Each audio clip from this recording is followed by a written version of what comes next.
This evening we wish to consider the problem of the relationship between science and what we call scientific materialism. In order to get the necessary perspective, we have to realize that in the progress of Western culture, man moved very gradually but relentlessly from a theistic to a humanistic foundation. The division in time is rather uncertain. There were both theists and humanists in Greece and in the Roman Empire. But we may say, for general purposes, that modern humanism began in the early 17th century, following the Reformation, which more or less cleared the way for free thinking, and then gradually, slowly, and at first rather painfully, advanced its own purposes, which were consummated in both political and intellectual revolutions. The humanistic position rose in importance as man advanced in his knowledge of the natural sciences. In ancient times, scientific principles were known, but they were known much as religious principles were known. They were held as convictions by the learned. There was hardly enough available methodology to permit the scientific approach to knowledge that we know today. But in the 18th and later, more intensely in the 19th century, the organization of human knowledge passed gradually into the keeping of astronomers, biologists, physicists, and to a measure, psychologists. During this time, the struggle between religion and the rise of science was a very keen struggle. And in the United States particularly, this struggle continues even till now. While it is true that psychologically science has come to more and more dominate our intellectual lives, religion still plays a very large and positive part. And the family of the scientist may be devout in some faith, and even the scientist himself may acknowledge a nominal allegiance to some religion. In the vanguard of the scientific motion, of course, there were extremists.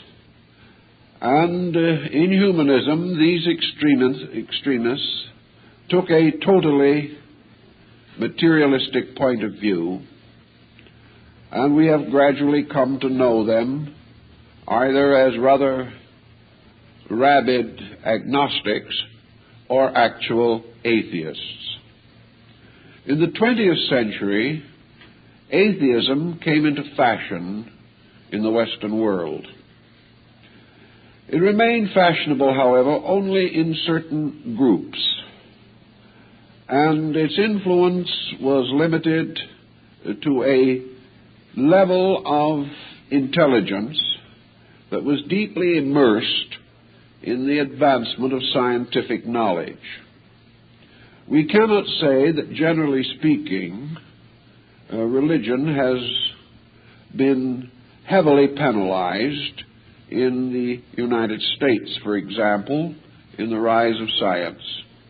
Perhaps religion, however, has come under a certain negative disfavor.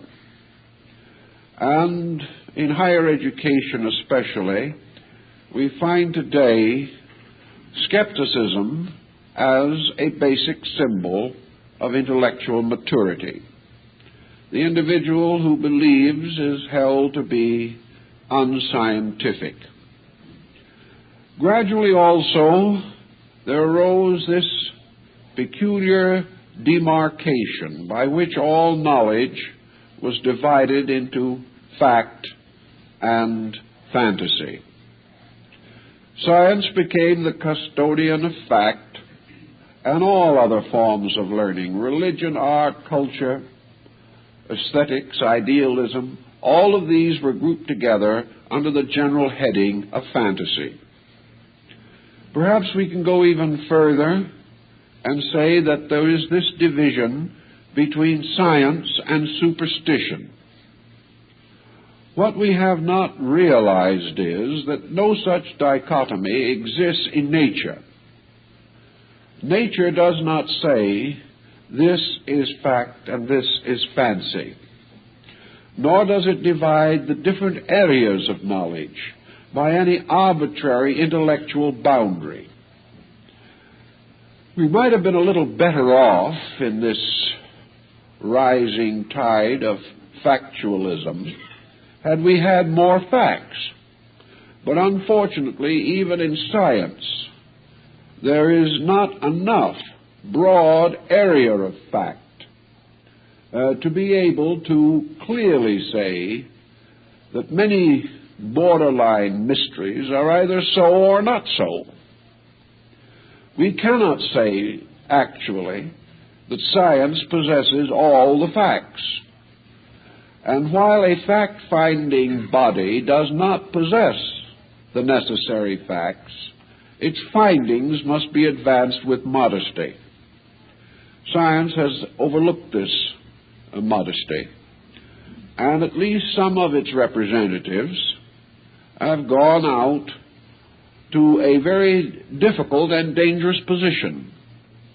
They have taken it for granted that science was the sole custodian of true knowledge, that all forms except those within the acceptances of science, all forms of knowledge which science did not bless with its particular benediction, were worthless, valueless, and meaningless. Now, of course, scientists do not say this, really, because they are always in need of new laboratories. And for the most part, the laboratories are built by these superstitious people who still have faith in something. And some of them even have faith in the scientists. This type of situation also sometimes makes us wonder if such faith is not a little superstitious. But in any event, the struggle in the United States has been a slow one. And probably around 1920 or shortly thereafter, the rise of Russian communism resulted in the gradual arising here of a certain type of American, quite a sincere, honorable citizen, who did, however, have a certain cause in common with the Russian Bolsheviks and anarchists. He was dissatisfied.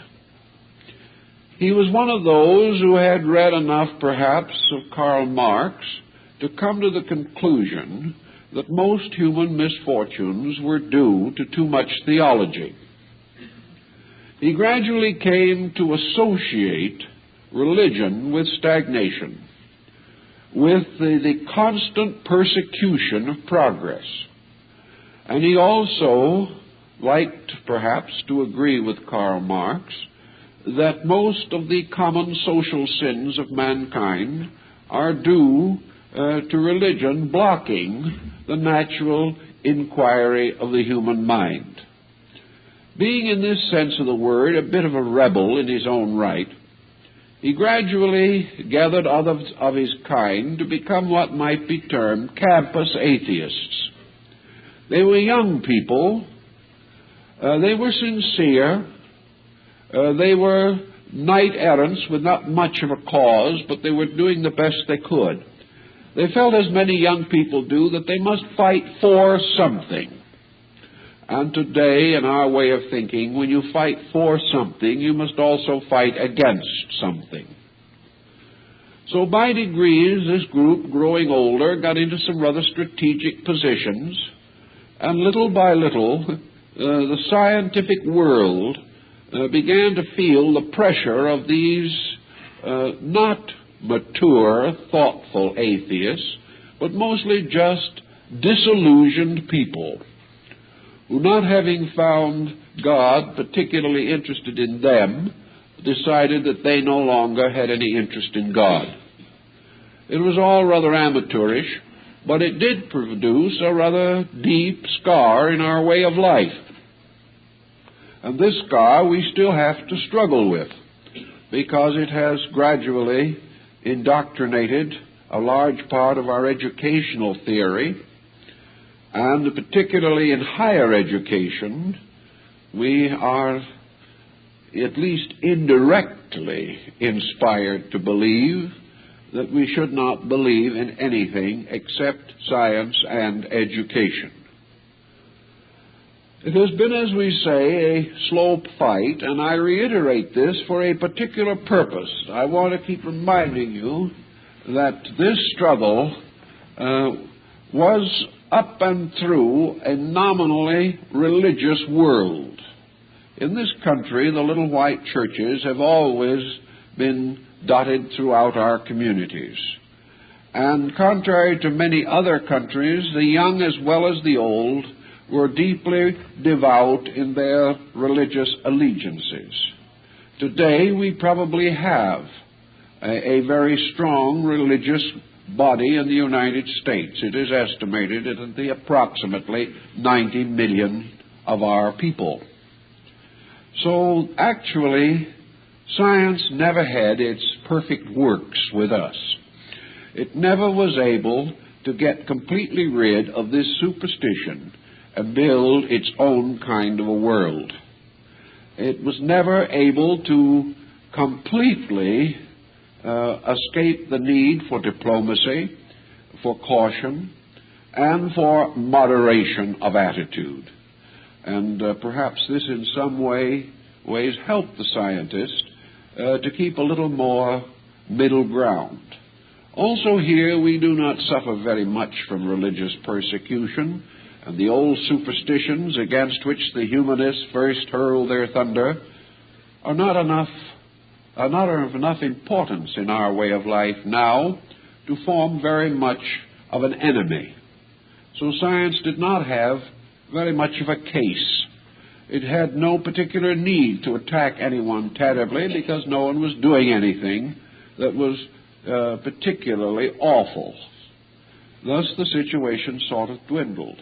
And we come down to the year 1962 with a rather interesting and somewhat confusing picture in the relationships between science and the everyday life of our people. Also, we have to realize that scientists do get together, that they have their own arguments and discussions, that they are not really quite as certain of themselves as perhaps the press suggests. Perhaps they have had a certain aura of infallibility bestowed upon them, but they do not wear it with any great amount of real comfort. They are not too certain of their own position in many matters. One thing they have learned, however, within the last 15 years, and that is that science can be extremely dangerous. Now, they found this out in a world in which science is not even dominant. It has made a certain allegiance with policy in matters of armament. It has made an allegiance with society in matters of health and hygiene. It has made an allegiance with industry in terms of the advancement of a mechanistic way of life. And it has certainly dabbled strongly in the economy of the nation. But still the scientist is only a scientist, and around him moves a world with many other factors. He felt rather good about everything until he began to explore more deeply into his electronic mysteries. Here he found he was getting a little out of control. And I know from talking to a number of these men that they're not quite comfortable. They're not so much worried about themselves. They are pretty well sure, each one of them, that is a man of honor. But they're wondering about the others. They're wondering about what the scientist in the next laboratory is doing. Is he also honorable? Is he beyond the temptations which common folks suffer from? And out of the entire situation has come the sobering thought that science is getting hold of information and methods which are very dangerous, critically dangerous. And the scientist does now what he did 20 years ago. He tries to disclaim responsibility for the use made of his own discoveries. He says that he's going to turn them over to other people whose specialty is morality and ethics, and that these should administer his discoveries. But he forgets to tell us that during the course of education, he himself warned young people not to study morality and ethics, but to get down to the good hard facts of biology and physics. So we have some pretty good biologists and some pretty good physicists, but the enrollment in the ethics and culture courses has not been up to date very good. It's like the course in philosophy. The university may have a department of science with 200 instructors and a department of philosophy with 5, 3 of them on the verge of retiring. This is the situation as we have had it. Now everyone wonders why. We also feel, however, that because of the slow encroachment of science, and because there is still a large reservoir of faithful and devout persons in this Western world, that we may be able to absorb the shock of scientific progress and still keep our heads. We have therefore seen only a slowly conditioned advance in this area. Now, on the other side of the Atlantic, our communist competitors have had an entirely different background, and this is rather intriguing. After the Bolshevik Revolution and the gradual rise of the Soviet republics, the scientist found himself in an almost perfect atmosphere. He found himself in a country in which atheism was a law of the state. He found that every force of importance in the country was on his side. Everything was done that was conceivable to humiliate and to discourage religious observance. Everything was done to cause young people to become highly fact-minded. Russia at that time was engaged in the beginning of a great struggle for industrial and economic supremacy. In that struggle, priests and monks and nuns did not look particularly helpful. Therefore, as far as possible, they were drawn back into industrial society. They were forced either to take secular employment or else to hazard actual existence. And in the state, the scientist was looked up to because he was free from all of these morbid superstitions. One point, of course, we have to remember that they learned. While they were able to do a great deal to oppose religious belief, the most recent estimates that are possible to obtain on the subject indicate that there are still between 50 and 60 million devout believers in Russia. And by this I don't mean devout believers in communism. I mean devout believers in religion, most of them belonging to the Russian Orthodox Church. Now, this in itself is a scientific marvel, and even the scientists have begun to meditate upon it. How is it possible to stamp out religion systematically for 40 years and have it still there? Not only there, but all of a sudden showing signs of great reviving, shall we say, vitality. Now, we all know what the trouble is in this particular point. While we have been worrying to death about the Russians sending bombs over here some night when we were not looking, they have been well telling their own people the same story. They have told their own people that these nasty capitalistic nations might bomb them at any moment. The result has been a strong religious revival in Russia. Not incredible, but interesting. In this moment of great personal peril, the average Russian has not turned to the Kremlin or the party, for he suspects he will find the other members of the party in the next shelter with him. Now comes the great question: if we are all going to be blown to perdition, what matters it whether we belong to the party or not? So Russia is beginning to get a little uneasy about some of these things. And this uneasiness is marked by a double manifestation that is arising. One phase of which is the reviving of the religious life of the Russian people.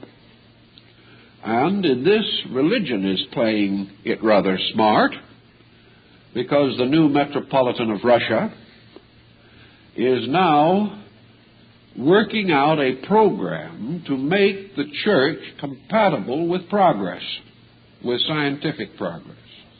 In other words, it is not necessary now for you to hold a dichotomy against science in order to be religious. This is an interesting little development, but it is something that we are also experiencing, but more slowly. Actually, Russian materialistic science is about 25 years ahead of us, because it had such a beautiful type of background in which to function. It inherited a great many of the disgruntled German scientists after World War II. These gentlemen, living in their own curious intellectual isolation, devoted their time to the advancing of the various pursuits of science and knowledge, and they gathered together in a strong little band with no one to ridicule them, everyone cheering for them, everyone certain that they were good party members, largely because they didn't believe in anything, including the party, which we now begin to realize is true. So without any opposition from quiet and firm believers who still paid taxes and patronized universities, the Russian materialistic scientists went all out in their materialism. Now it seems that they are all in. Something has happened. And the thing that has happened there, as here, is that the scientist has lost control of his own skill. He has lost control of his inward power to apply the censorship of morality and ethics to his own productions. He suddenly discovers he's a one-track mind, and that one-track mind is leading him relentlessly and inevitably to World War III. This is a thought that no longer really makes him very happy. So, what could have happened here 20 years ago, 20 years from now, if we had continued as we were, is now happening in Russia, which, because of its peculiar structure, enabled its scientists to attain a position of dominance which we have not permitted ours to attain. So at this time, we notice on both sides of the Atlantic a growing sense that a serious mistake has been made. This growing sense is perhaps due partly to fear, but it is also due partly to the actual progress which science has made. There are indications that science is outgrowing its own materialism. It is reaching a point in its studies of universal phenomena in which it can no longer remain materialistic. I suppose to some scientists this will be an unhappy discovery, and some will probably never accept it. Others, however, who are truly scientific in their thinking, will not only accept it, but will do something about it. We have already learned psychologically that materialism as a basis of human security is a dead loss. We have also learned that scientific aptitudes are no substitute for moral convictions. In almost every area here, we are waking up to the fact that what we call materialism is a dead loss to all concerned. Not only is it a dead loss, but we are no longer in the days of Huxley and Darwin. We are no longer in the early years of Sigmund Freud. We have gone through a lot since those days, and we are no longer convinced that this wild burst of materialistic enthusiasm meant much. It is therefore interesting, in the light of this, to read a little article that appeared in the New York Times on February 7th of this year, which has a little bearing on our subject. This article is by Harrison E. Salisbury, who was the former Moscow correspondent of the New York Times, who recently revisited the Soviet Union and traveled widely in the country. He says, quote, "Within the most advanced echelon of Soviet science, there is emerging a tendency to seek a non-materialistic spiritual concept of the universe." See, they had the chance to go off the deep end. They went well off. Now they have to crawl back. Perhaps from their experience, we may not have to make that dive into foolishness. Back to Mr. Salisbury. This startling development within the elite core of Soviet society is closely related to two collateral tendencies: a new and vigorous Communist Party drive against religious beliefs, and a reform move within the Russian Orthodox Church to adapt itself to modern technological society. The fact that some of the most brilliant Soviet scientists suggest that there must exist in the universe a force or power that is superior to any possessed by man is said to have shocked conventionally minded Communist Party functionaries. My, how easily they are shocked. How widespread this tendency is cannot be established, for names have not been given. But there is reason to believe that some of the most eminent figures in the galaxy of Soviet physicists, astronomers, and mathematicians are involved. They are men of great influence. It may be presumed that the tendency that they represent will not long be confined to the field of science. These men have not become believers in a formal religion or dogma. Their faith is more akin to that appearing among many of their Western scientific colleagues, but they are no longer atheists. This is a rather light statement of it, but the translations that are being made by the United States government of Soviet and Red Chinese scientific publications supplies us with many of the names that are not mentioned here. The big names are in the movement. Now, it isn't so important, perhaps, to us that these are Russians. Perhaps it is important, but we must remember that the scientific world is a level of itself. Russian scientists, German scientists, French scientists, American scientists, Hindu scientists all speak the same language. They are all concerned with the same basic attitudes. We are therefore dealing with an upheaval within a strata, within one of the several levels of our higher intellectualism, and to the average Western person today, one of the highest levels. This marked reversal of opinion, which is also appearing more and more among our own scientific leaders, may tell us something that is important for us to remember, namely, that science will must ultimately, learn certain things about the universe which are incompatible with what we know today as atheism. This will throw the scientist into a quandary and into a dilemma.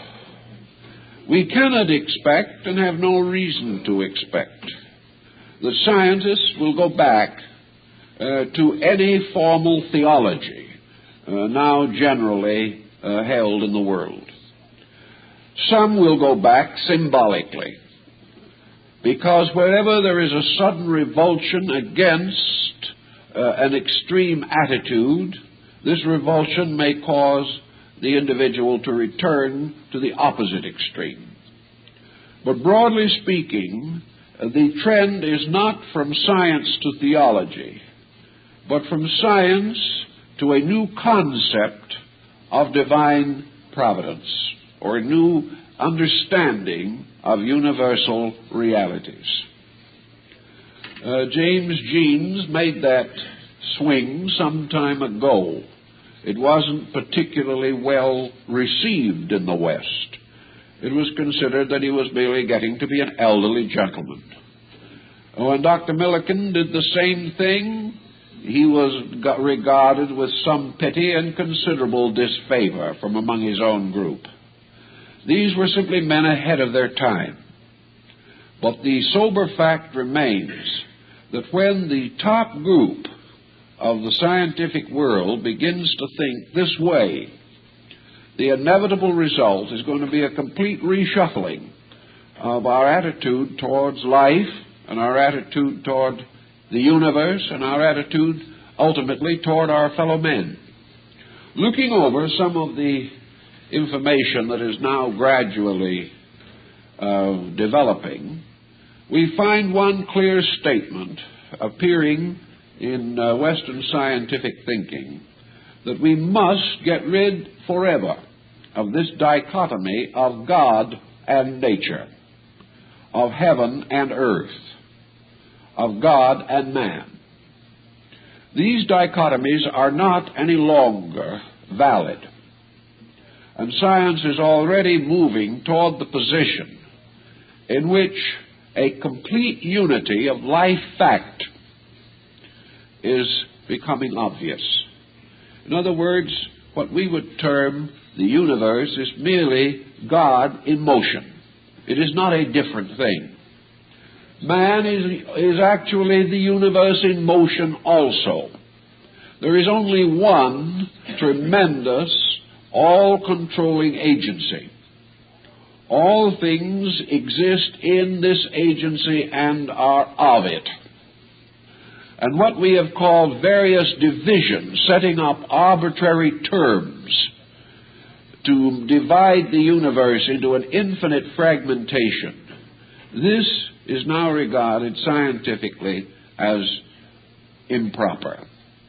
That whatever we are going to have, whatever we're going to discover, we're going to discover one eternal principle, one eternal fact, one immutable, inevitable power. And we're going to discover as we go along that this immutable power cannot be mindless, cannot be merely mechanistic, that this power is not merely fuel in a tank. This power is not merely some form of superior electricity arising merely from the friction of space or something of that nature. This power obviously is revealed through its own production, and it produces something from itself that reveals beyond any question or doubt that it is also omniscient. So we are now beginning to be aware in science that we must either find or postulate this primary mover of all things, that we must recognize that this great plan of things must, by its own evidence, bear witness to the planner of this thing. When we didn't know too much about the universe, the plan didn't seem as large as it does now. But when we go into electronics and things of this degree of intensity, we become more and more aware of the immutables of law and process. We become more and more aware of the incredible potential of existence itself. Our forebears, scratching a hazardous existence from the earth, did not know these things. They knew it rained, and they knew the floods came, and that it snowed. And also they knew that the harvest would come in proper season, all other things being reasonable. But they had no concept of what we know today. They had no concept of what is now the common knowledge of a laboratory research technician. He lives in a world that is more than he can comprehend. He is surrounded by other people who are penetrating into various aspects of it as he is. There is scarcely a day when a great discovery is not made, but tomorrow there will be another. And this process of infinite discovering does not seem to come to any end. We do not find the discovery that ends all discovery. All we ever find is a discovery that leads to more discovery. This kind of a universe really becomes too big for the individual to estimate with the limited faculties at his own disposal. He is therefore forced almost to an attitude which we would term one of veneration, and which materialists term one of superstition. He is led to come to the rather obvious conclusion that in the universe everything is possible. In the universe there is no way of even guessing what ultimates will be. To face this kind of a universe and face it merely as a machine or a mechanized organism becomes less and less possible. The individual must either be lost in this, or he must affirm and assume his own place in it. And in order to protect himself from his overwhelming insignificance, man must begin to include himself in the great universal processes which go on around him. Little by little, therefore, the scientific mind is coming face to face with too much evidence of an intelligent, conscious universe. He has not experienced this consciousness or this intelligence, but he beholds it. He receives the testimony of it through his sensory perceptions. He is surrounded by it. And as his own experiments go on, he becomes more aware of how invisible, incredible forces can and do operate continuously. The Russians have found this. They have also made the negative discovery, which we are also making today, and that is that man himself is so constituted in his own psychic organism that he flourishes only when his integrities are reasonably secure. Man has to have faith. As one of the old Greeks said, man is a religious animal. Man has within himself the inevitable determination to believe. And the reason he has this determination is that it is essential to his survival. Long before man can hope to comprehend the mystery of the universe, he must assume it. He must accept it. And out of a very simple childlike faith, he must take hold of universal phenomena and see in it hope rather than despair. He cannot live in a universe composed entirely of mechanistic factors, because himself he is not a machine. If he had no intuition, if he had no emotion, if he had no inward hopes and aspirations that transcend the actual mechanistic problems of survival, if he did not have these, he might be content to live in a universe made up of machines. But man is not so constituted. He is not content. We have only one way of knowing, at our level of insight, whether man is right or wrong. This old process of dogmatizing these things is not especially practical, although we must admit that in old dogma there is much truth sometimes, but also there is tendency to error. The only thing that we can be perfectly sure of is that nature's processes support those that are consistent with them. That creatures, in order to enjoy the maximum security in any natural situation, must obey the laws of that situation. If they wish to become wiser, it means that they must become wiser in relation to these laws. If they wish to contribute to progress, they must help to advance these laws, not some other laws. Man, therefore, experiences a twofold destiny. He finds that some of the things that he does make him better, make him happier, healthier, lengthen his life, give him a more serene existence here.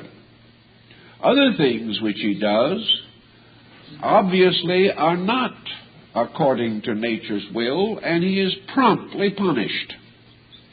He is punished in various ways. Most of all, he is deprived of the support of nature. He finds that his affairs do not go well. He finds that his health is disturbed. His emotions are disturbed. His mind is disturbed. He discovers that if he keeps the laws around him, keeps faith with something, this faith sustains and supports him. If he breaks faith with this thing, it turns upon him and apparently persecutes him. Actually, however, merely depriving him of his birthright of a place in nature's program of progress. Thus, we have one simple criterion that we can use again and again. Are we able to survive what we do? Is this thing which we are doing contributing to progress? If it is contributing to good. It is contributing to happiness. It is contributing to well-being. If what we do does not contribute to some constructive end and does not bear a good fruit, then what we are doing is not right. So psychologists, taking this hint, which the physicists have tossed to them, have now come to the conclusion that when you take man and take his religion away from him, get rid of all his superstitions and polish him up thoroughly, instead of being a nice, happy person, he's just a hopeless neurotic. They have found out that when you try to tell the individual that his beliefs are no good, and that he should outgrow them, he may accept your remark and pine away almost immediately. He is not any better. Time and time again, the individuals who have gone to a materialistic psychologist for help have left without help, perhaps even worse off because they've lost faith in something. This is becoming so obvious throughout the field that the psychologist is forced to come, as several have recently, to the simple conclusion that belief in God is part of human health. And if you haven't got it, you're sick. Now, this is far more important than whether you can prove it theologically or not, because there is no proof that is more immediately interesting to the individual than that which is registered in his own blood pressure. If he finds, as most have found, that a reasonable, normal belief helps to make life meaningful, then this individual has found this part of natural truth. And he finds that this part of natural truth is valuable to him. Science also is forced to look, at least give a quick side glance to the result of the materializing of human society. It sees now that nearly every institution that is important to the survival of man has been undermined by lack of ethics. The scientist is beginning to recognize that in the name of science and in the name of scientific procedure, he is hazarding the very survival of science. He is creating a world which will use science to destroy itself and science with it. Thus, the thoughtful scientist himself, particularly the scientific historian, is forced to admit that materialism has been a dismal failure, a noble experiment, and in no way worth saving. Now, this means, of course, that a world scientifically trained must seek a different kind of approach to religion than that of a world which was not so trained. And here the mention that we made of the effort of the Russian Orthodox Church to meet the challenge of a technological society is worth giving another thought to. Apparently, the Russian Orthodox Church is convinced that it can save religion without depending upon the old armament of religious dogmas.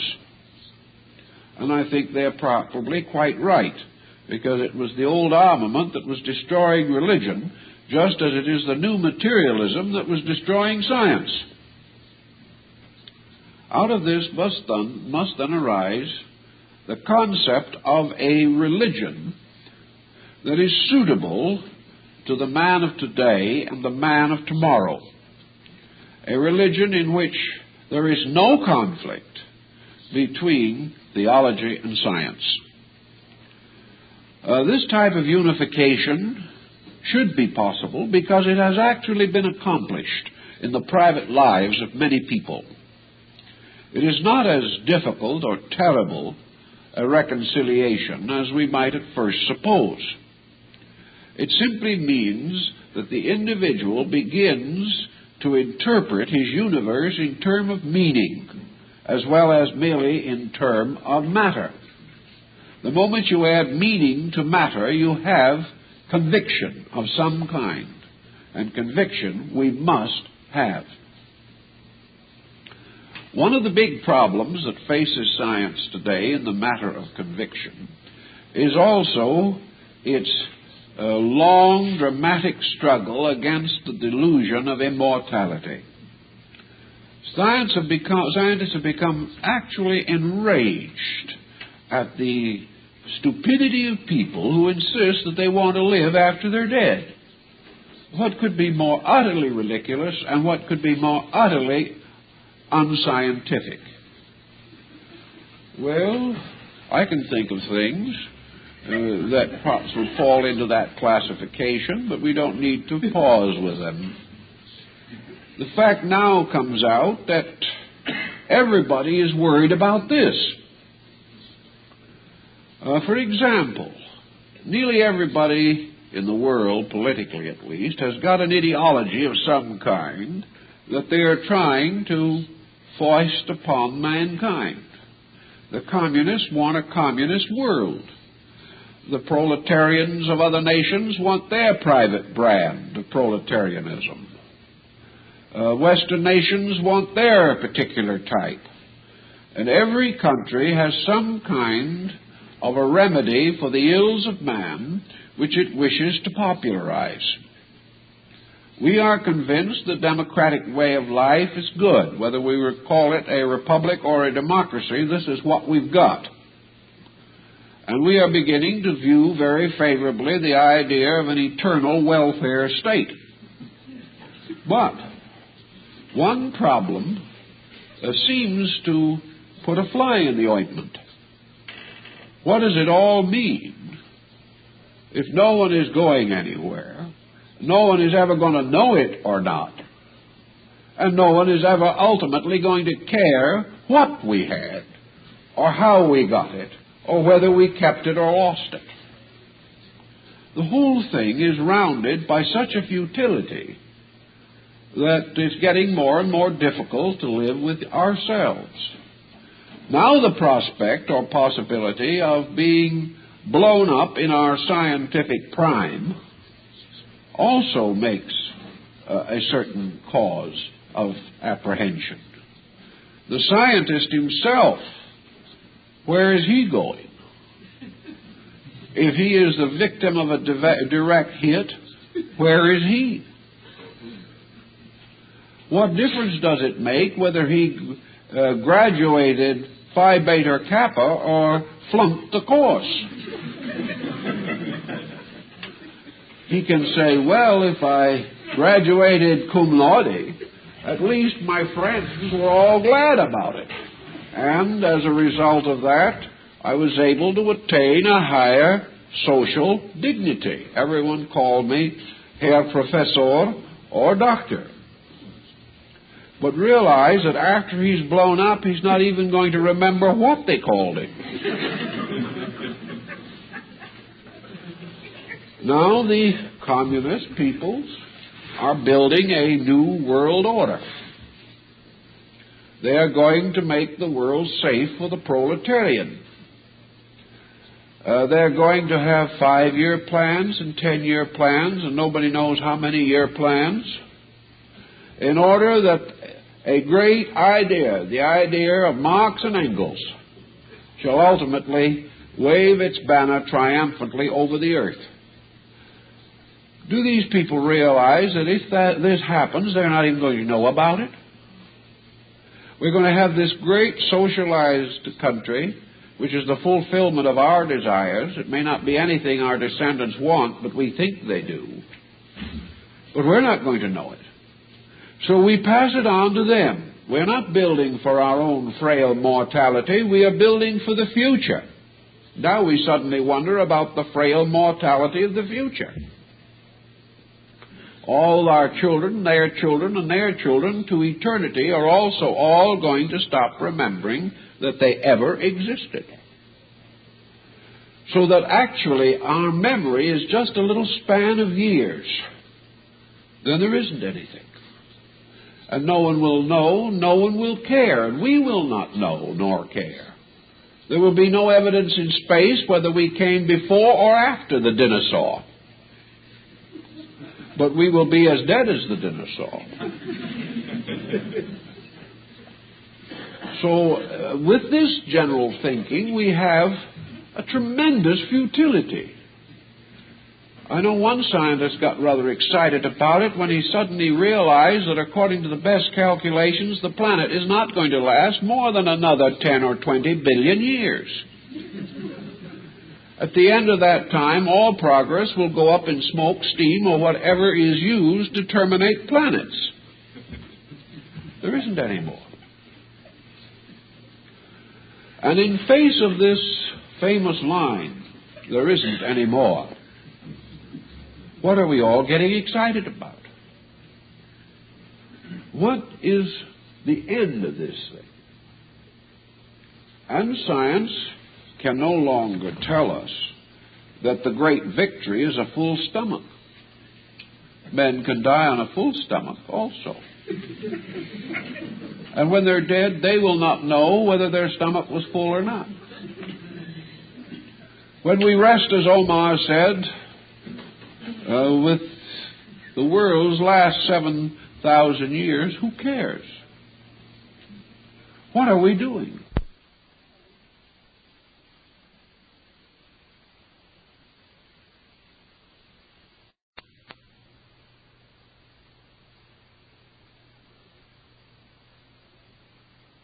What are we doing? Materialism, as it affects the problem of immortality, leaves us with absolutely nothing worth doing. There is no more reason why we should be great than that we should become a wino and wander around, spending our weekends in the county jail. It all means nothing. Because in oblivion there is neither a preferred group nor an unpreferred group. What is it all going? Where is it all going? Everybody thought in Russia that they were doing a very unkind trick to Stalin when they took his remains away from his partner in the Kremlin. But if they're correct, he doesn't even know it. He never will know it. And in a few years, they will not know they did it. Most discouraging. So science has to do something about this. Because science can never maintain an ethical universe with nothing going anywhere or coming from anywhere. We cannot face any human hope. We cannot give the human being anything to build on if we make him a little spot of biological life in a universe of eternal terminations. So as soon as he gets through trying to figure out whether the universe has an intelligent principle in it or not, he's got to begin thinking about what this intelligent principle might have planned for its creatures rather than what he thinks it planned. And if science comes to the conclusion, which it is coming to so rapidly that it'll probably be here within 4 or 5 years, that this universe is ruled over by an eternal conscious principle, it's going to have to revive and revise its thinking about the termination of anything. We are going to come face to face with the problem of an eternal existence in an eternal creation, ever changing but never ceasing. The lack of this concept of life after death has certainly contributed very largely to the rise of crime and delinquency in the world in the last 15 years. We might have endured it because other people's deaths we read about, and our own we do not any longer talk about, because we are not in a position to. But in the problem of a great world catastrophe, in which perhaps millions of human beings will be the instantaneous victims of sublime progress, these things get to be important. And the question is, if the bomb hits, where do we go from here? Someone has to find the answer. If we do not find an answer, we're going to fall into a chaos. The same kind of chaos that was typified in a small symbolic way by the man standing at the front of his fallout shelter with the shotgun to keep other people out. This is about all we've been trained to do. But this becomes an intolerable state of affairs, utterly unworthy of a human being. So, science is now wrestling with the reason for itself. What has the whole development of science meant if man has no existence other than the few years that he spends here? The next thing that science is going to have to struggle with, and struggle with rather seriously, is the problem of what constitutes morality and ethics. What is a good man?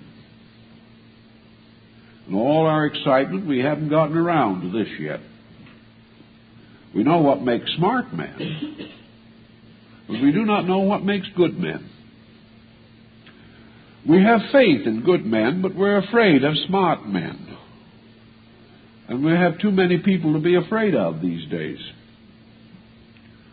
So what is this better type of being, this better type of person that we would all like to see in high office, or to see in some way in authority to regulate the affairs of mankind?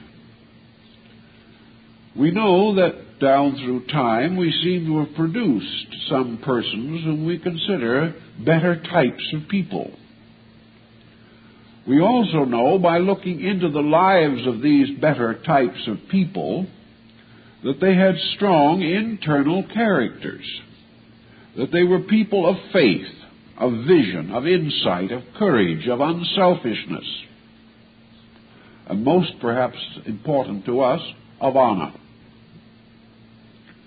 Thus, the better type of person begins to emerge as an archetype in this confusion. And even science now, particularly psychology, is beginning to talk about complete people. No longer people walking around on one leg or with one arm or with one eye. In other words, people who have been rescued from intellectual and scientific surrealism. We are not very fond of some of the kinds of paintings that we see where we can't tell whether it's a human being or an omelet. And as we look inside of ourselves psychologically, we cannot always be sure whether we are human beings or omelets. And this is not any longer satisfactory. So we begin to think of complete people. And when we think of complete people, who do we think about? I don't think we think of Sigmund Freud. I doubt very much if we think of Adolf Hitler. And I'm reasonably certain that we don't think of Mr. Khrushchev. When we think of complete people, we think of those noblest examples of man, who in character, in principles, in integrities, and in values were the archetypes of what we know all human beings should be. Therefore, perhaps we think of Jesus or Buddha, or Zoroaster, or Confucius, or Lao Tzu, Socrates, Plato, Pythagoras. These were the people, to our thinking, who were most nearly complete people. We have a different way of defining them now, but the substance is not essentially different. To us, a complete person is one who is able to administer his own life with dignity. A complete person is one who has his job and his friends, his joys, his love, his health, and the respect of his fellow men. This complete person is not merely a scientist. He may not be lacking in science, but if he's a scientist, he may be also a musician, a great lover of art, a great student of culture. He may find not only the joy of exploring space, but the quiet enjoyment of reading a great poem. This complete person is one who lives a full life, a life enriched by all forms of evidence which improve conduct and character. So we're looking for this kind of person. And we know that we cannot find him unless we create him. Buddha is very clear on this point, and no thought was ever more honest, that every individual has to be the sculptor of his own character, that he has to find ways to develop those values which are necessary. His educational system, his environment, and his society are expected to encourage in him the fullest development of his own character. If these institutions fail to so encourage him, they fail in their own purpose. A man has a right to change, correct, or if necessary, remove that which is no longer useful to him. So the search for the complete person is on. And perhaps the reason it is coming so directly to our attention is this tremendous increase in neurosis. And neurotics are not people who have simply gotten sick for no good reason. Most of them have hurt themselves. That there is no doubt. But most of the hurt is also due to the fact that they never had the equipment necessary to help themselves. Every social inducement was to make them sick, none to help them to be well. This has to be changed, and we have to find that this search for the complete person is the most practical thing in the world, because it is this person who must administer progress. This is the person into whose hands the secrets of universal energy must pass. And these hands must be pure of those defilements by which perversion is likely to be possible. So science, looking to its own salvation, has no salvation but ethics. And ethics depends upon philosophy. And all these must hasten to the aid of science, or science is going to fall apart from its own one-pointedness, from its own insistence, its own fanatical determination that science and science alone shall become the arbiter of man's destiny. It simply is incapable of this function. It is acknowledgedly only one part of knowledge, and it is trying to usurp all of the world of knowledge, which it is not capable of usurping and not able to administer. So to get out of its dilemma, science is willing again to give a second look at this crazy old institution called religion. It is beginning to recognize the need for this. We are, of course, going to be able to build a great deal of a broader religious concept out of the very findings of our times. But these findings, again, have to do principally, strangely enough, with space. All of the findings of science put together have contributed practically nothing to our moral growth. And all of the techniques of science have contributed very little to the technique for the improvement of man himself as a person. So we haven't the wide and wonderful choice in this area that we might have in some others. If we want to find a better electric toaster, we can choose from 50 blends. We have brands of every type and kind. But when we want to choose from a better way of life, we cannot choose from contemporary knowledge because it simply is not available.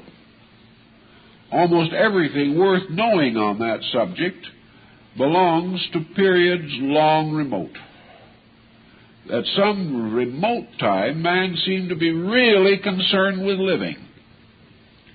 And we must apparently turn to those times for our encouragement and inspiration in this emergency.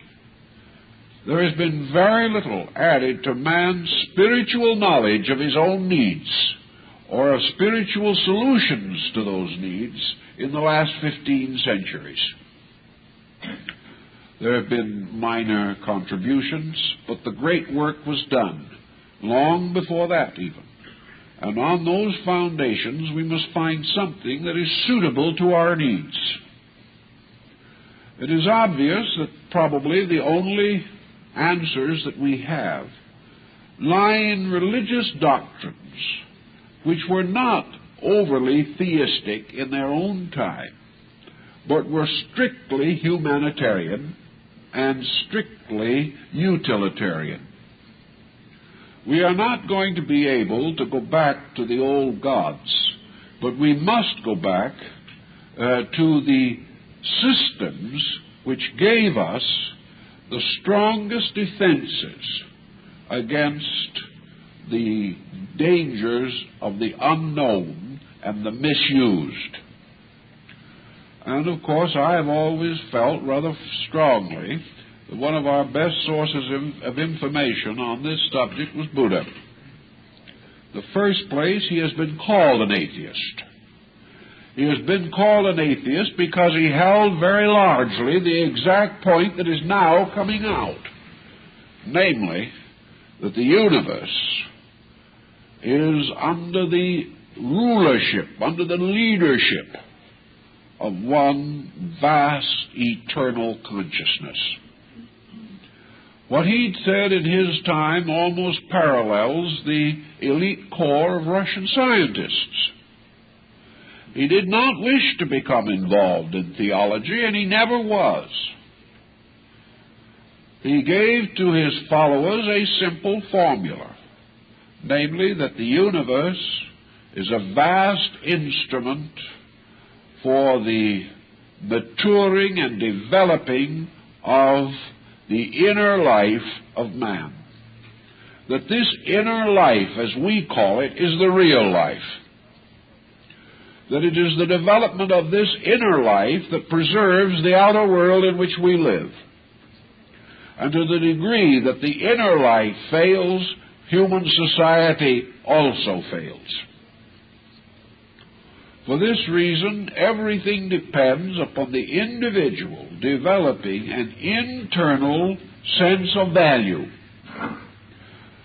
to respect that which is most worthy of respect, to venerate that which is most venerable, to conduct oneself in harmony with that which is most true and necessary, and to hold at all times that attitude which is most likely to advance the tranquility and peace of mankind. These things put together constitute a working religion. And beyond this, very little theology is necessary. For it is up to man now to labor with Buddha's four great truths. Man must clearly understand and solve for all times these four truths. The noble truth of the cause of suffering. The noble truth of the end of suffering. The noble truth of the path that leads to the end of suffering. And the noble truth of suffering itself, apart from all other conditions. Man is suffering. The world is suffering. Society is in the striving of a great suffering. Mental and emotional sickness is suffering. World famine is suffering. World bigotry and persecution, these are suffering. Everywhere today, the individual seems to be getting along, but the vast body of society is in a great pain, a pain which is breaking through in every level of our living. This problem has to be solved. We must face the fact that until we end suffering, we have never perfected science. That science is not merely to give more luxuries to those who can afford them and leave suffering untouched. Science is not going to be able to solve anything by being the first on the moon, but the last to remove the causes of common suffering on earth. We like to think that science wants to cure suffering. And in the last 25 years, there has been great progress in the healing of disease. We have remedies for many ailments that we never previously were able to cope with. We are able to lengthen life considerably over the probabilities of 20 years ago. But we haven't touched suffering. For every new step in our way confronts us with new pain. And those who have lived a little longer have in most cases only suffered a little longer. The great cause of the whole problem has never been faced. Our religious life, then, must be concerned with these truths. The truth of suffering, the truth of the cause of suffering, the truth of the end of suffering, and the truth of the path that leads to the end of suffering. Until this is achieved, man can never build his golden age, or can never arrive at the time of peace and security he hopes for. These problems are both scientific and religious problems. Therefore, on this level, science and religion serve one purpose. There is no dichotomy. On this level, the goals of both are the same. For it is the end of both science and religion to discover the means to bring about the end of suffering. This is all types of suffering: mental anguish, emotional anguish, poverty, sickness, crime, everything that we know. For in fact and truth, to have come as far in certain forms of knowledge as we have, and left untouched these great fountainheads of our misery, is a strange reflection upon our understanding and our character. But the end of both of these great needs must be found in the area of increasing knowledge and increasing insight. If science can discover for us the conscious universe, it is then the duty of other departments to discover the will, the pleasure, the law, the needs of that conscious universe, and to obey these, and to fulfill them, and to meet them in every way possible according to the understanding and insight that we can possess. So out of this comes the full realization that science does not need to be materialistic.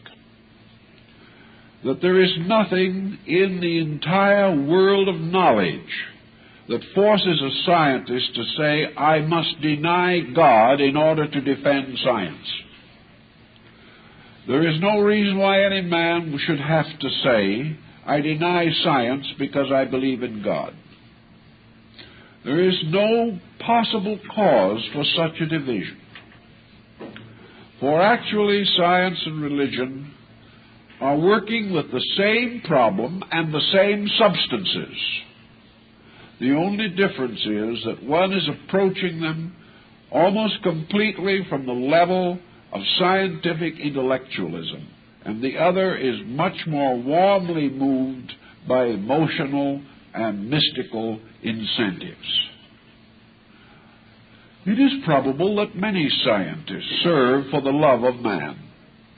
I believe that those who go out and give their lives in distant places, or serving great epidemics, or attempting to save man in disaster, these people are great unselfish persons.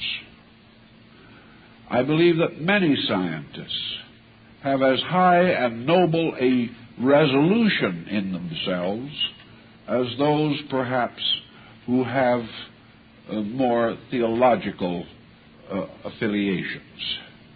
But still, for the most part, the scientist does not permit himself the warmth of a great mystical enthusiasm about life. He feels that if ever he becomes truly a lover of life, he will be a betrayer of science. This is a completely stupid attitude, because actually science must lead to a great, full joy of life. If the scientist cannot enjoy science, and if the religious person cannot enjoy religion, what have we left? Many scientists are moved by duty. Many religious people are moved by duty. And both these groups are made up of miserable people. It is not a problem of duty. It is a problem of simple, joyous recognition of the facts of the matter. Science is not in any way required in the advancement of itself to deny the power within the scientist by which he can be a scientist. And this has really caused a lot of thought. A scientist says to himself, I am a person dedicated to science. Then he stops and says, who am I?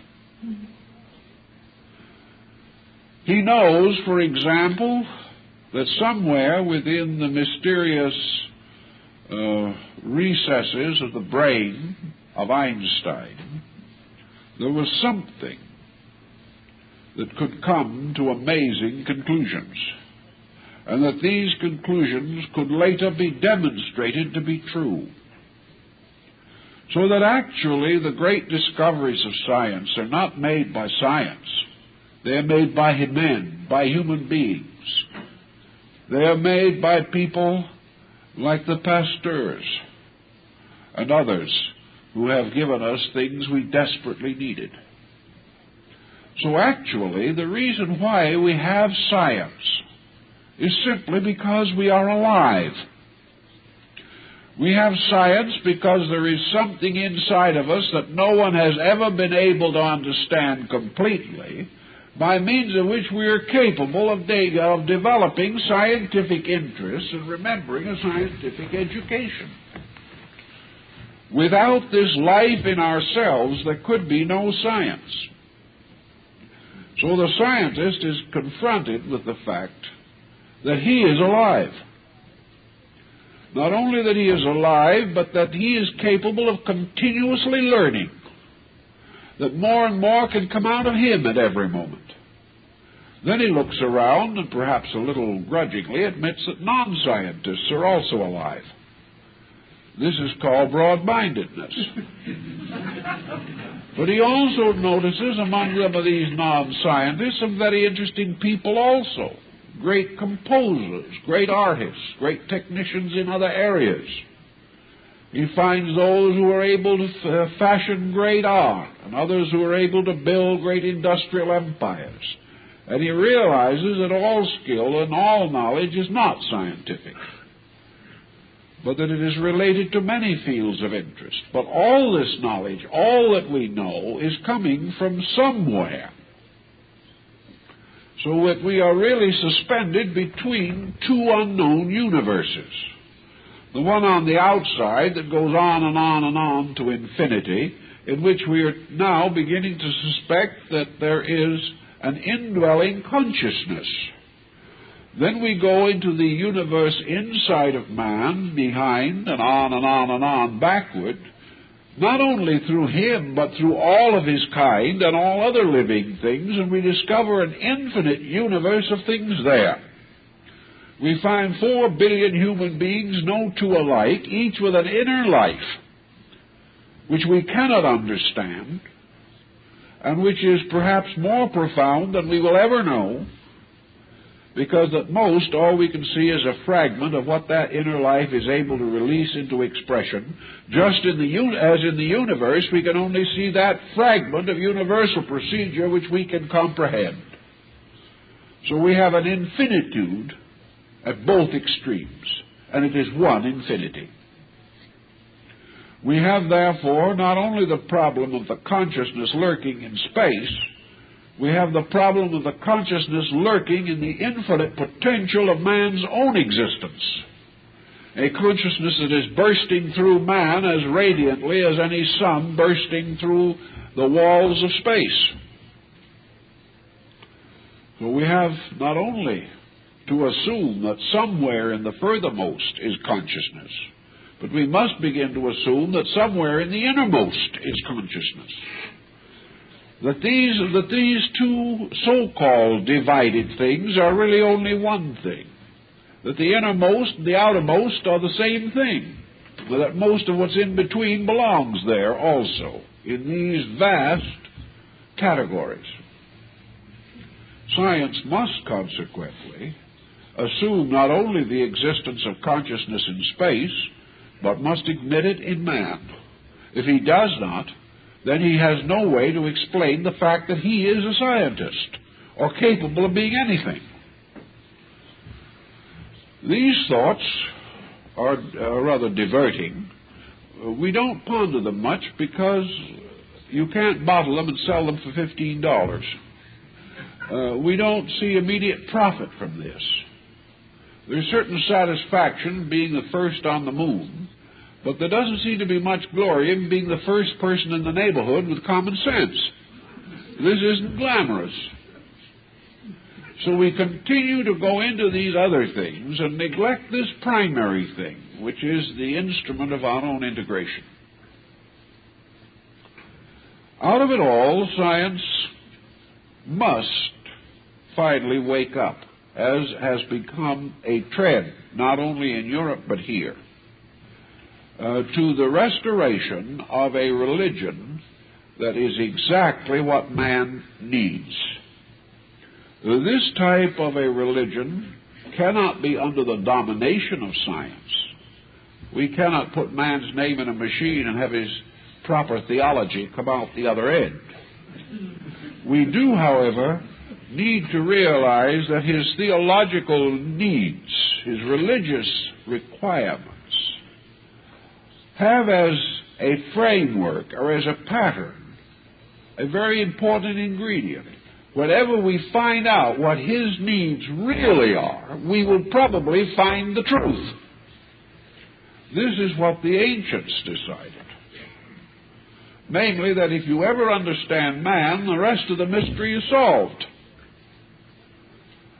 And that you can approach it from the other end, which we have been doing, trying to explain the universe first and then assume that it will answer the question about man. But the universe is too big to be explained by the facilities which we possess. We can keep on prying into the mystery, but we're not going to arrive very soon. We can, however, arrive much more rapidly at the simple conclusion of what man needs, and in this way, in all probability, discover the fact as it is. Whatever puts man in order will be the same force that keeps the universe in order. So we begin to look for this, and we come to the conclusion that over all skills, over all artistries, over all scientific facts, there is a thing which we can call purpose. Without purpose, everything else is meaningless. With purpose, everything else is meaningful. Consequently, what we must bestow upon man is what we know the universe must have, and that is purpose. We cannot contemplate the vastness of space with its infinite machinery, infinitely operating, without the natural and inevitable conclusion that there is a reason for it. It is absolutely inconceivable that a thing of the magnitude of the world as we begin to see it could possibly exist without a reason, without some purpose that has to be achieved. And we also suspect that down through the infinite vistas of aeons, the universe has been moving relentlessly and inevitably toward that purpose. And that the endless transformations everywhere present in the small part of the universe that we can understand These transformations are parts of the fulfillment of that purpose. These transformations themselves are orderly, reasonable, and have obviously a purpose even in the small world of our understanding. So we now conceive, as science is beginning to conceive, a purposed universe. This is fine. We're gaining on it rapidly. But now we have another problem. We've got to find the purposeful man. We have got to discover the purpose for man. It's not possible to conceive that he is the only thing in the universe without a purpose. Sometimes it seems that he might be, but we consider this negative thinking. Actually, man has a purpose. Now, what that purpose is may or may not be easy to discover. Perhaps that purpose rests in the infinite consciousness, and only the infinite can fully know. If this be true, then we have only one choice, and that is to accept the infinite purpose, following it without knowing, but simply by the simplest process possible, and that is by obeying. If we are part of a universal purpose, and it has its own way, then the only thing we can do is cooperate. Until we are able to fully understand, we can only help as best we can. We're not going to be called upon at the moment to help maintain the equilibrium of the galaxy. That's obvious. But it may be that it is our natural and proper demand, perfectly reasonable in nature, that we do help to advance the purposes of known things and known purposes which we do understand, and which obviously and reasonably may be said to be supporting the universal purpose. So we say, how can we know this? What part of universal purpose can we understand? What do we make out of all this vast body of phenomena in terms of a purposed plan? And when we look around for an answer, we look right straight at a scientist. And he kind of blushes a little around the ears, because he doesn't know either. The thing he should have been doing was find this out. That was the end of science. That was the purpose for science, was that science should bring to man a clear insight into the operation of universal procedure. And science's duty was to continually remind man that knowledge is only useful to the degree that it directs man in the advancement of his own destiny. So science should have given us by now a rather thorough concept of the universal code of ethics. What would be certainly true in nature, what would be inevitably true about those principles of nature with which the scientist is becoming increasingly familiar. But he remains worried only about gravity and things of this nature, when he should be worrying about meaning, about the interpretation of all that he can learn to the immediate need of all who stand waiting for understanding. Once you have come to the conclusion of the purposed universe, and there has to be a purpose, it isn't even safe to assume that there isn't. And we then stand in the immediate need of our own purpose. Why are we here? Well, we've had a lot of good philosophical thoughts on this subject. Some felt that we feel that we are here to pay our old debts. Others feel that we are here primarily to make new debts. And this is very fashionable under the extended credit system. But everyone who has thought at all has come to the conclusion that we're here for some reason. The essential reason for all existence, apparently, is in nature, is that it shall be fruitful, that it shall fill its harvest, that it shall grow up to its maturity, and then it shall bear its fruit according to its nature. And if it bears not good fruit, it shall be cast into the fire. This is what the good old hellfire damnation artists told us about it. Well, one thing is either a man must be fruitful in some way, or his life is not complete. He must create something. He must leave some testimony to his own maturity. He must grow. He must increase in knowledge and understanding. He must become more capable of handling his own life more wisely and efficiently. If he does not achieve some of these things, he regards himself pretty much a failure. So man's purpose is in some way bound to universal purpose. And today, the great knowledge must be the knowledge of this purpose.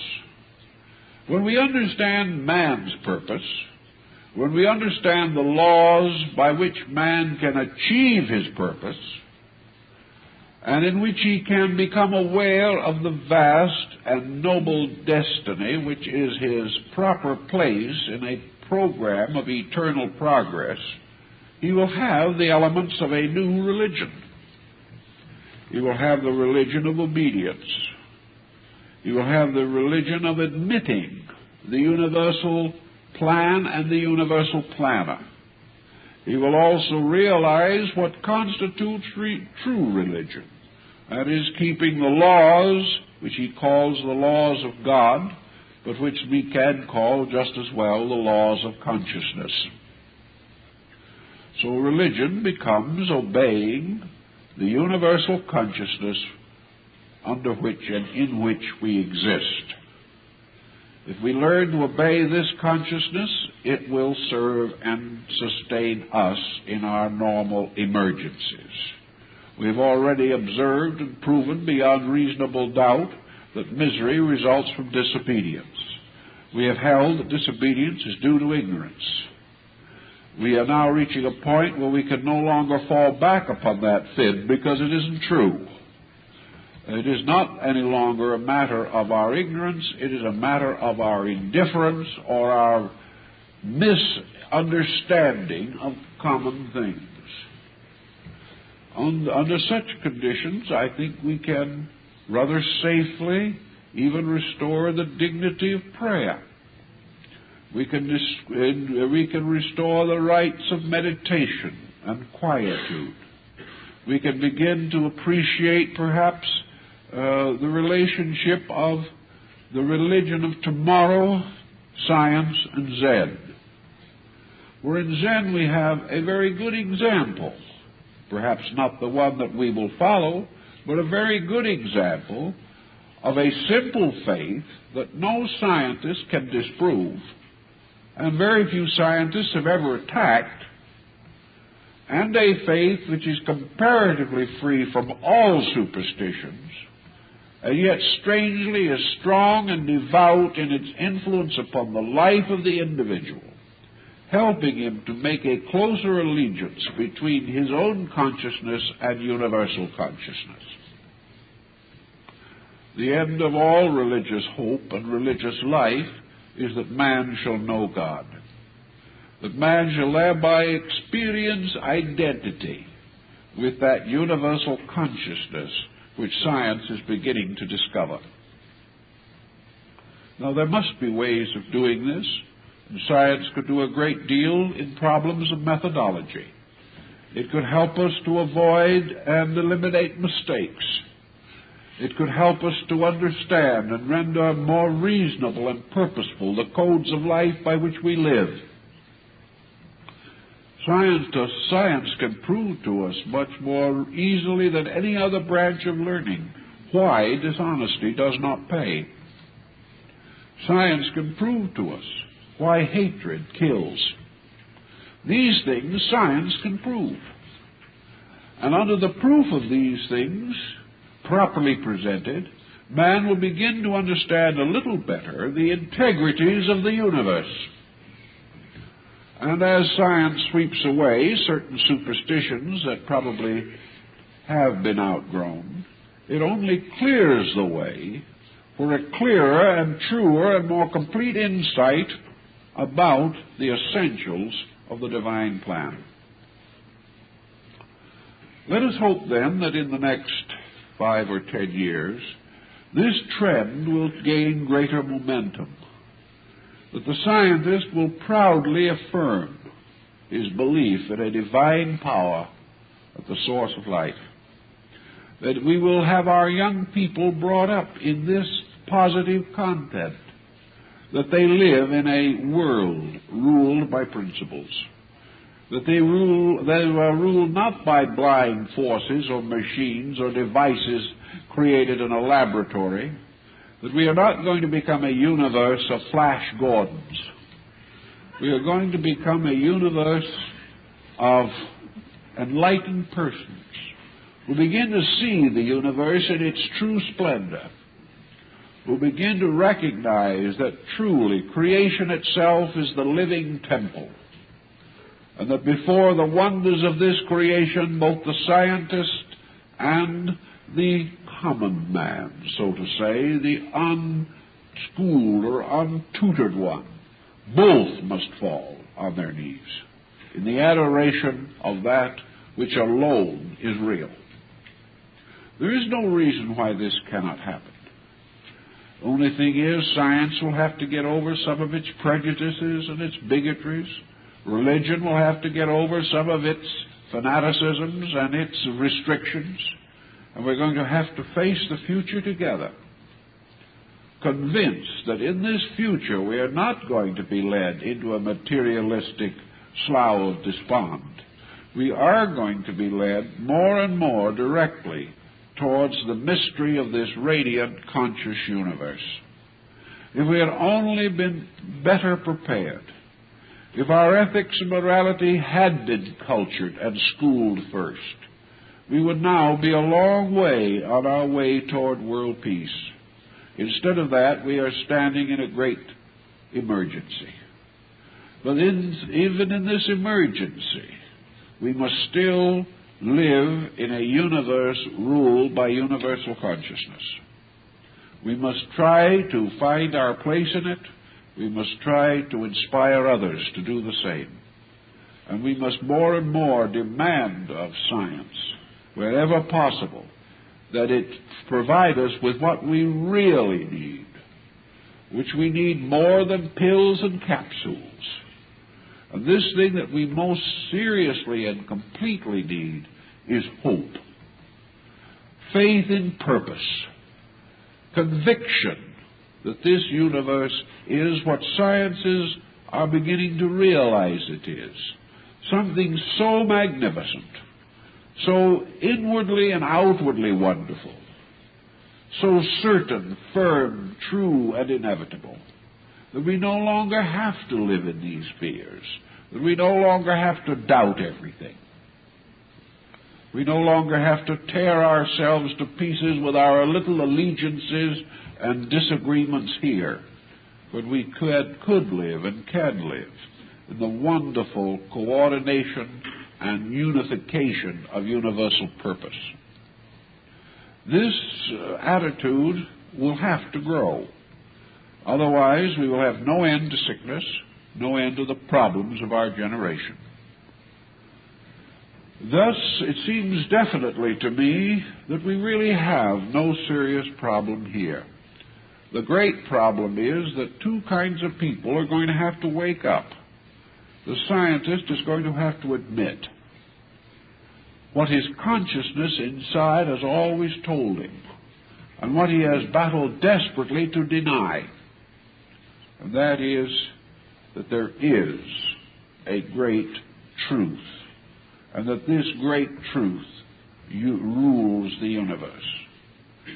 And other people are going to have to get over a lot of limitations and mistakes which they have made. They're going to have to get over the importance of creed. They're going to have to look straight into the face of the sun, if they can, or certainly into the great sky at night. And they're going to say, which of these stars belongs to this church and which belongs to that one? And they're going to suddenly realize that even as high above the earth as our astronaut recently attained, it makes no difference. That these things are not important. People say that they are important because their belief is right and somebody else's belief is wrong. We must gradually rise above this wrongness and rightness of things. We must move victoriously towards, again, this unity in which wrongness ceases and only rightness remains.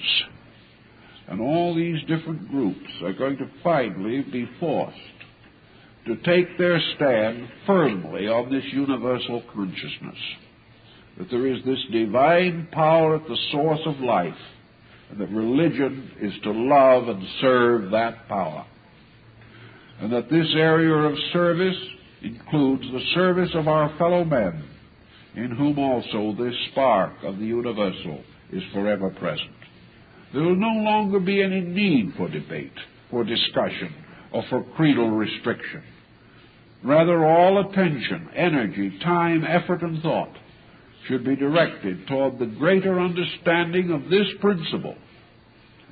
We should not be wasting time arguing with people of other beliefs. We should be wasting our time, if we must waste it at all, in the quietudes and relaxations of our lives. Our real purpose is not to waste time. Our purpose is to use time. When we use time to strengthen the conviction of truth in ourselves, we use it wisely. When we use time to try to break down the convictions of other men, we use it unwisely. So out of all of the creeds and doctrines and sects which have more or less prevented religion from ever being able to recognize its own universality, must come this better thing, and the faith that knowledge is a universal, that knowledge has broken itself up, that only by the reintegration of knowledge can it reveal its own universality, that religion is a universal that has been broken up into creeds, and that only by the restoration of its own unity can its universal be released. And man himself is a universal who has been divided artificially and arbitrarily by race and creed and doctrine and dogma and geographical location and languages and beliefs. All these things have broken up the universality in man and left him victim of the greatest adversary of all, diversity. But when the universality in man, the universality in knowledge, and the universality in faith face head-on the universality in space, they're going to discover it is all one thing. But it is only when they attain a certain universal insight that they can unite themselves with that which possesses universal insight. Science must know this, should know it already from its own numerous experiments. But it is coming, and the day will certainly come when we will wonder how a very short-sighted world could ever have supposed that science had to be materialistic, or would even choose to be. And it could only say that things like that could happen only in a dark age of some kind. Let us hope we are coming into an age of light.